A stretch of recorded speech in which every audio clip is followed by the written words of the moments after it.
आज अचानक से पिताजी से मिलने आ जाते हैं दीदी और जीजा जी। आज भी कल की तरह सुबह सुबह उठते ही सूर्यदेव मेहरबान हो जाते हैं। तो मैं पहला काम करता हूँ, पिताजी को बाहर धूप में बैठाकर उनके लिए गुनगुना पानी करके गुनगुने पानी में एक मुट्ठी नमक मिलाकर पिताजी के दोनों पैरों को पानी में डुबो देता हूँ, ताकि गुनगुने पानी और नमक से पिताजी के पैरों का ब्लड सर्कुलेशन बेहतर हो सके। और आज भी धूप काफी बढ़िया आई होती है, तो जैसे ही मैं सोचता हूँ कि आज पिताजी को नहला देता हूँ, तो दीदी और जीजाजी दोनों पधार जाते हैं। और दीदी और जीजाजी का गेट से अंदर एंट्री करते ही हो जाता है कोको महाराज का हंगामा शुरू। और जब तक कोको महाराज को खाने के लिए बिस्किट नहीं मिलते, तब तक कोको महाराज दीदी और जीजाजी को अंदर प्रवेश नहीं करने देता। और 2-4 दिन पहले जो कड़ाके की ठंड पड़ी, उससे पिताजी की तबियत थोड़ी सी डाउन हो गई है, तो इसीलिए पिताजी से मिलने दीदी और जीजाजी आए होते हैं। और पिताजी को पॉपकॉर्न काफी पसंद है, तो इसीलिए दीदी फल फ्रूट के साथ साथ एक बड़ा सा पैकेट पॉपकॉर्न का भी लेकर आई। और जब तक दीदी और जीजाजी पिताजी से मिलकर उनके हालचाल पूछते हैं, तब तक श्रीमती जी की दीदी और जीजाजी के लिए गर्मा गर्म गुड़ वाली चाय भी बनकर आ जाती है। और फिर थोड़ी देर दीदी और जीजाजी के साथ बैठकर गप्पे सप्पे मारने के बाद मैं पिताजी को नहलाने की प्रक्रिया शुरू कर देता हूँ, क्योंकि आज धूप तो बढ़िया आई होती है, लेकिन हवा का कोई पता नहीं रहता है कि कब वो चलनी शुरू हो जाए। इसीलिए मैं बिना देरी के फटाफट से पिताजी को बढ़िया से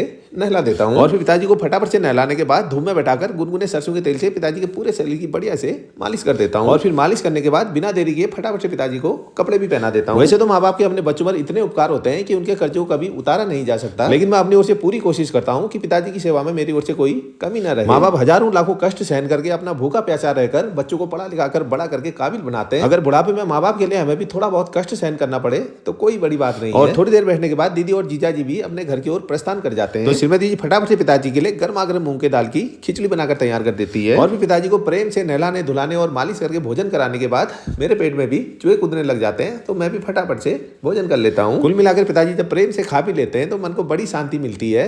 राधे राधे।